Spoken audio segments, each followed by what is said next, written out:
ദേശീയ പാതയിലൂടെയായിരുന്നു സൈക്കിൾ യജ്ഞം. ഡിവൈഡറിൽ നിന്നും പാതയിലേക്ക് ചാടിവീണ ഒരു ആരാധകനാണ് തന്റെ കയ്യിൽ സൂക്ഷിച്ച ഒരു പൂച്ചെണ്ടെടുത്ത് അദ്ദേഹത്തിന് നേരെ എറിഞ്ഞത്. സിനിമയിലെ പ്രകാശ് രാജാണ് ജീവിതത്തിലെ വിജയി എന്നും ചിലർ വിമർശിക്കുന്നു. മറ്റു ചിലരാകട്ടെ ഇങ്ങനെയൊന്നും സംഭവിച്ചിട്ടില്ല, അത് AI ആണെന്ന് തോന്നുന്നു എന്നാണ് അഭിപ്രായപ്പെടുന്നത്. ഇത്രയേ ഞങ്ങളുടെ അണ്ണന്റെ ധൈര്യം. നടൻ വിജയിയുടെ തിരഞ്ഞെടുപ്പ് പ്രചാരണത്തിന്റെ ഒരു വീഡിയോ ആണ് ഇപ്പോൾ സോഷ്യൽ മീഡിയയിൽ ഹിറ്റ്. തന്റെ രാഷ്ട്രീയ പാർട്ടിയായ TVKയുടെ റാലിക്ക് ഒരാരാധകൻ പൂച്ചെണ്ടെറിഞ്ഞപ്പോൾ സൈക്കിളിൽ വരികയായിരുന്ന വിജയ് അത് കണ്ട് പിന്തിരിഞ്ഞോടുന്ന ഒരു വീഡിയോ ആണ് ശ്രദ്ധയാകുന്നത്. കന്യാകുമാരിയിലാണ് തമിഴക വെട്രിക്കഴകത്തിന്റെ പ്രചാരണ റാലിക്കിടെ ഈ രംഗങ്ങൾ അരങ്ങേറിയത്.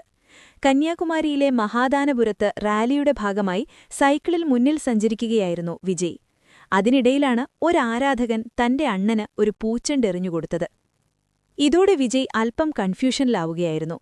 ദേശീയപാതയിലൂടെയായിരുന്നു സൈക്കിൾ യജ്ഞം. ഡിവൈഡറിൽ നിന്നും പാതയിലേക്ക് ചാടിവീണ ഒരാരാധകനാണ് തന്റെ കയ്യിൽ സൂക്ഷിച്ച ഒരു പൂച്ചെണ്ടെടുത്ത് അദ്ദേഹത്തിന് നേരെ എറിഞ്ഞത്. സുരക്ഷാവീഴ്ചയായിട്ട് കരുതിയിട്ടായിരിക്കണം അദ്ദേഹം ഉടൻ തന്നെ സൈക്കിളിൽ നിന്നും ഇറങ്ങി പിന്നാലെ വന്ന കാരവാനിലേക്ക് ഓടിക്കയറുകയായിരുന്നു. എന്നാൽ ഇതിനിപ്പോൾ സോഷ്യൽ മീഡിയയിൽ ട്രോളുകളുടെ പൂരമാണ്. കുരുവി പറന്നു പോകുന്ന പോലെയുണ്ടായിരുന്നു. ഇത് ഞങ്ങളുടെ അണ്ണനല്ല, ഞങ്ങളുടെ അണ്ണൻ ഇങ്ങനെ ആയിരുന്നില്ല. സിനിമയിലെ പ്രകാശ് രാജാണ് ജീവിതത്തിലെ വിജയി എന്നും ചിലർ വിമർശിക്കുന്നു. മറ്റു ചിലരാകട്ടെ ഇങ്ങനെയൊന്നും സംഭവിച്ചിട്ടില്ല, അത് AI ആണെന്ന് തോന്നുന്നു എന്നാണ് അഭിപ്രായപ്പെടുന്നത്. ഏതായാലും വീഡിയോ ഇതിനോടകം തന്നെ വലിയ രീതിയിലുള്ള വിമർശനങ്ങൾക്കും പരിഹാസങ്ങൾക്കുമാണ് വിധേയമാകുന്നത്. കന്യാകുമാരിക്ക് സമീപം മഹാദാനപുരത്ത് ഞായറാഴ്ച വൈകിട്ടാണ് സമ്മേളനം നടന്നത്. ജനനായകനെ കാണാനായി വലിയ ആവേശത്തിലായിരുന്നു ആരാധകർ അവിടേക്കൊഴുകിയെത്തിയത്.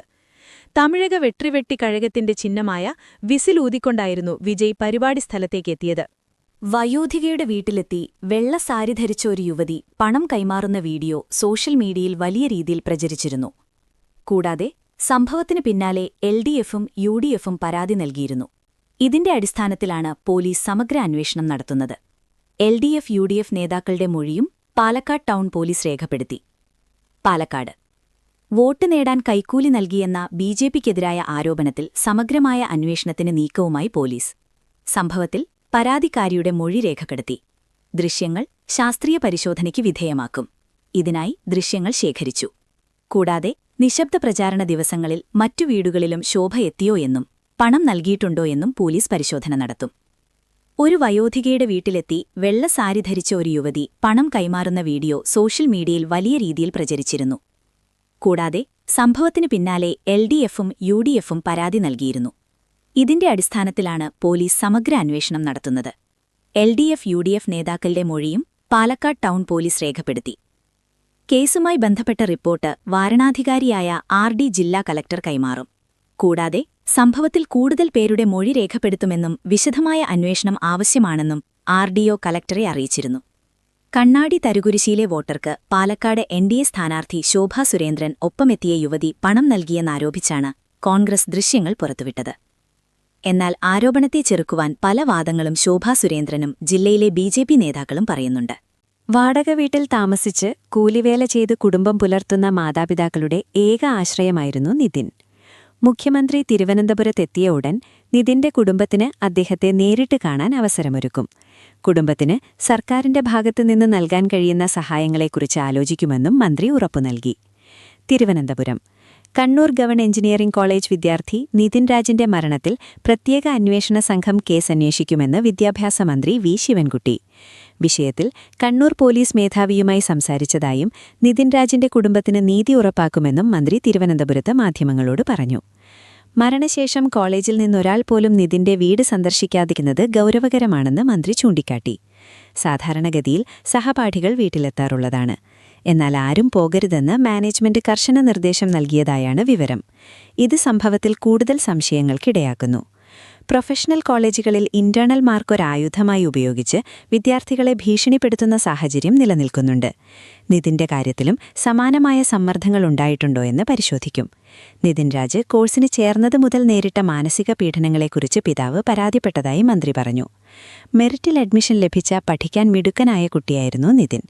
കോളേജിൽ വെച്ച് ജാതി പറഞ്ഞ് ആക്ഷേപിച്ചതായും പീഡിപ്പിച്ചതായും പിതാവ് പറഞ്ഞു. പരാതിയുമായി ചെന്നപ്പോൾ അത് കേൾക്കാൻ പോലും അധികൃതർ തയ്യാറായില്ല എന്ന ആരോപണം ഗൗരവകരമാണ്. വി. ശിവൻകുട്ടി. വാടക വീട്ടിൽ താമസിച്ച് കൂലിവേല ചെയ്ത് കുടുംബം പുലർത്തുന്ന മാതാപിതാക്കളുടെ ഏക ആശ്രയമായിരുന്നു നിതിൻ. മുഖ്യമന്ത്രി തിരുവനന്തപുരത്തെത്തിയ ഉടൻ നിതിന്റെ കുടുംബത്തിന് അദ്ദേഹത്തെ നേരിട്ട് കാണാൻ അവസരമൊരുക്കും. കുടുംബത്തിന് സർക്കാരിന്റെ ഭാഗത്തുനിന്ന് നൽകാൻ കഴിയുന്ന സഹായങ്ങളെക്കുറിച്ച് ആലോചിക്കുമെന്നും മന്ത്രി ഉറപ്പു നൽകി. നിതിൻ രാജിന്റെ വേർപാടോടെ അനാഥമായ ആ കുടുംബത്തിന് നീതിപൂർവമായ അന്വേഷണത്തിലൂടെ സത്യം പുറത്തുകൊണ്ടുവരുമെന്ന് മന്ത്രി കൂട്ടിച്ചേർത്തു. എക്സ്ട്രാ ഹൈടെൻഷൻ വൈദ്യുതി ലൈനുകൾ മാറ്റാൻ KSEB ഷട്ട്ഡൌൺ അനുമതി നൽകാത്തതാണ് നിലവിൽ നിർമ്മാണം തടസ്സപ്പെടുന്നതിന് കാരണമായതെന്ന് നാഷണൽ ഹൈവേ അധികൃതർ പറയുന്നു. 3 ഇടങ്ങളിലാണ് എക്സ്ട്രാ ഹൈടെൻഷൻ ലൈനുകൾ മാറ്റേണ്ടത്. കൊച്ചി. കൊച്ചിക്കാരേറെ നാളായി കാത്തിരിക്കുന്ന പദ്ധതിയാണ് അരൂർ-തുറവൂർ എലിവേറ്റഡ് ഹൈവേ. എന്നാൽ ഉദ്ഘാടനം ഇന്നുണ്ടാകും നാളെയുണ്ടാകുമെന്ന് പറയുന്നതല്ലാതെ കാലതാമസം നേരിടുന്നത് തുടരുകയാണ്. വിവിധ കാരണങ്ങളാണ് എലിവേറ്റഡ് ഹൈവേ ഉദ്ഘാടനം വൈകുന്നതിന് ഉദ്യോഗസ്ഥർ മുന്നോട്ടുവെക്കുന്നത്. കേരള സ്റ്റേറ്റ് ഇലക്ട്രിസിറ്റി ബോർഡും KSEBയും നാഷണൽ ഹൈവേ അതോറിറ്റി ഓഫ് ഇന്ത്യയും NHAയും തമ്മിലുള്ള തർക്കം കാരണമാണ് ഉദ്ഘാടനം വൈകുന്നതെന്നാണ് ഏറ്റവും ഒടുവിൽ പുറത്തുവരുന്ന വിവരം. അരൂർ-തുറവൂർ എലിവേറ്റഡ് ഹൈവേ. ഒറ്റത്തൂൺ മേൽപ്പാലമായാണ് അരൂർ-തുറവൂർ എലിവേറ്റഡ് ഹൈവേ നിർമ്മിക്കുന്നത്. രാജ്യത്തെ ഏറ്റവും നീളമേറിയ ഒറ്റത്തൂൺ മേൽപ്പാലം കൂടിയാണിത്. 12.75 കിലോമീറ്ററാണ് ഇതിന്റെ ആകെ നീളം. 2200 കോടി രൂപയാണ് നിർമ്മാണ ചെലവ് പ്രതീക്ഷിക്കുന്നത്. എന്തുകൊണ്ട് വൈകുന്നു?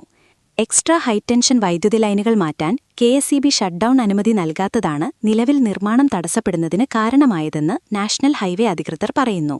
3 ഇടങ്ങളിലാണ് എക്സ്ട്രാ ഹൈടെൻഷൻ ലൈനുകൾ മാറ്റേണ്ടത്. തുറവൂരിലെ അബാം ഹോട്ടലിന് സമീപം, അരൂർ ജംഗ്ഷൻ എന്നിവിടങ്ങളിൽ ലൈൻ ഷിഫ്റ്റിംഗിനുമുള്ള ഷട്ട്ഡൌൺ അനുമതി ലഭിച്ചതായി വൺ ഇന്ത്യ മലയാളം റിപ്പോർട്ട് ചെയ്യുന്നു. എന്നാൽ അരൂർ റെസിഡൻസി ഹോട്ടലിന് സമീപമുള്ള ജോലികൾക്ക് അനുമതി ലഭിക്കുന്നില്ലെന്നും ഇത് 4 പ്രധാന സ്പാനുകളുടെ നിർമ്മാണം മുടങ്ങുന്നതിന് വഴിയൊരുക്കുന്നതായും റിപ്പോർട്ടിലുണ്ട്. 6 മാസങ്ങൾക്ക് മുമ്പാണ് ഷട്ട്ഡൌണിന് അപേക്ഷ നൽകിയത്. എന്നാൽ താൽക്കാലിക വൈദ്യുതി ലൈനുകൾ ഇട്ടതിനു ശേഷമേ അനുമതി നൽകൂ എന്ന നിലപാടിലാണ് KSEB. ഇതാണെങ്കിലോ കരാറിലില്ലതാനും. താൽക്കാലിക ലൈനുകൾ സ്ഥാപിച്ചതിനു ശേഷം മാത്രമേ ഷട്ട്ഡൌൺ ഉണ്ടാകൂവെന്ന് KSEB ഉദ്യോഗസ്ഥർ പറഞ്ഞു. എല്ലാ ചെലവുകളും വഹിച്ച് ഷട്ട്ഡൌണിനായുള്ള കാത്തിരിപ്പിലാണ് തങ്ങളെന്ന് ഹൈവേ അധികൃതരും പറയുന്നു. ഇക്കാര്യത്തിൽ തീരുമാനമാകാതെ ഹൈവേ അടുത്ത കാലത്തൊന്നും യാത്രയ്ക്കായി തുറന്നുകൊടുക്കില്ല. എക്സ്ട്രാ ഹൈടെൻഷൻ വൈദ്യുതി ലൈനുകൾ മാറ്റാൻ KSEB ഷട്ട്ഡൌൺ അനുമതി നൽകാത്തതാണ് നിലവിൽ നിർമ്മാണം തടസ്സപ്പെടുന്നതിന് കാരണമായതെന്ന് നാഷണൽ ഹൈവേ അധികൃതർ പറയുന്നു. 3 ഇടങ്ങളിലാണ് എക്സ്ട്രാ ഹൈടെൻഷൻ ലൈനുകൾ മാറ്റേണ്ടത്. കൊച്ചി. കൊച്ചിക്കാരേറെ നാളായി കാത്തിരിക്കുന്ന പദ്ധതിയാണ് അരൂർ-തുറവൂർ എലിവേറ്റഡ് ഹൈവേ. എന്നാൽ ഉദ്ഘാടനം ഇന്നുണ്ടാകും നാളെയുണ്ടാകുമെന്ന് പറയുന്നതല്ലാതെ കാലതാമസം നേരിടുന്നത് തുടരുകയാണ്. വിവിധ കാരണങ്ങളാണ് എലിവേറ്റഡ് ഹൈവേ ഉദ്ഘാടനം വൈകുന്നതിന് ഉദ്യോഗസ്ഥർ മുന്നോട്ടുവെക്കുന്നത്. കേരള സ്റ്റേറ്റ് ഇലക്ട്രിസിറ്റി ബോർഡും KSEBയും നാഷണൽ ഹൈവേ അതോറിറ്റി ഓഫ് ഇന്ത്യയും NHAയും തമ്മിലുള്ള തർക്കം കാരണമാണ് ഉദ്ഘാടനം വൈകുന്നതെന്നാണ് ഏറ്റവും ഒടുവിൽ പുറത്തുവരുന്ന വിവരം. അരൂർ-തുറവൂർ എലിവേറ്റഡ് ഹൈവേ. ഒറ്റത്തൂൺ മേൽപ്പാലമായാണ് അരൂർ-തുറവൂർ എലിവേറ്റഡ് ഹൈവേ നിർമ്മിക്കുന്നത്. രാജ്യത്തെ ഏറ്റവും നീളമേറിയ ഒറ്റത്തൂൺ മേൽപ്പാലം കൂടിയാണിത്. 12.75 കിലോമീറ്ററാണ് ഇതിന്റെ ആകെ നീളം. 2200 കോടി രൂപയാണ് നിർമ്മാണ ചെലവ് പ്രതീക്ഷിക്കുന്നത്. എന്തുകൊണ്ട് വൈകുന്നു? എക്സ്ട്രാ ഹൈടെൻഷൻ വൈദ്യുതി ലൈനുകൾ മാറ്റാൻ KSEB ഷട്ട്ഡൌൺ അനുമതി നൽകാത്തതാണ് നിലവിൽ നിർമ്മാണം തടസ്സപ്പെടുന്നതിന് കാരണമായതെന്ന് നാഷണൽ ഹൈവേ അധികൃതർ പറയുന്നു. 3 ഇടങ്ങളിലാണ് എക്സ്ട്രാ ഹൈടെൻഷൻ ലൈനുകൾ മാറ്റേണ്ടത്. തുറവൂരിലെ അബാം ഹോട്ടലിന് സമീപം, അരൂർ ജംഗ്ഷൻ എന്നിവിടങ്ങളിൽ ലൈൻ ഷിഫ്റ്റിംഗിനുമുള്ള ഷട്ട്ഡൌൺ അനുമതി ലഭിച്ചതായി വൺ ഇന്ത്യ മലയാളം റിപ്പോർട്ട് ചെയ്യുന്നു. എന്നാൽ അരൂർ റെസിഡൻസി ഹോട്ടലിന് സമീപമുള്ള ജോലികൾക്ക് അനുമതി ലഭിക്കുന്നില്ലെന്നും ഇത് 4 പ്രധാന സ്പാനുകളുടെ നിർമ്മാണം മുടങ്ങുന്നതിന് വഴിയൊരുക്കുന്നതായും റിപ്പോർട്ടിലുണ്ട്. 6 മാസങ്ങൾക്ക് മുമ്പാണ് ഷട്ട്ഡൌണിന് അപേക്ഷ നൽകിയത്. എന്നാൽ താൽക്കാലിക വൈദ്യുതി ലൈനുകൾ ഇട്ടതിനു ശേഷമേ അനുമതി നൽകൂ എന്ന നിലപാടിലാണ് KSEB. ഇതാണെങ്കിലോ കരാറിലില്ലതാനും. താൽക്കാലിക ലൈനുകൾ സ്ഥാപിച്ചതിനു ശേഷം മാത്രമേ ഷട്ട്ഡൌൺ ഉണ്ടാകൂവെന്ന് KSEB ഉദ്യോഗസ്ഥർ പറഞ്ഞു. എല്ലാ ചെലവുകളും വഹിച്ച് ഷട്ട്ഡൌണിനായുള്ള കാത്തിരിപ്പിലാണ് തങ്ങളെന്ന് ഹൈവേ അധികൃതരും പറയുന്നു. ഇക്കാര്യത്തിൽ തീരുമാനമാകാതെ ഹൈവേ അടുത്ത കാലത്തൊന്നും യാത്രയ്ക്കായി തുറന്നുകൊടുക്കില്ല.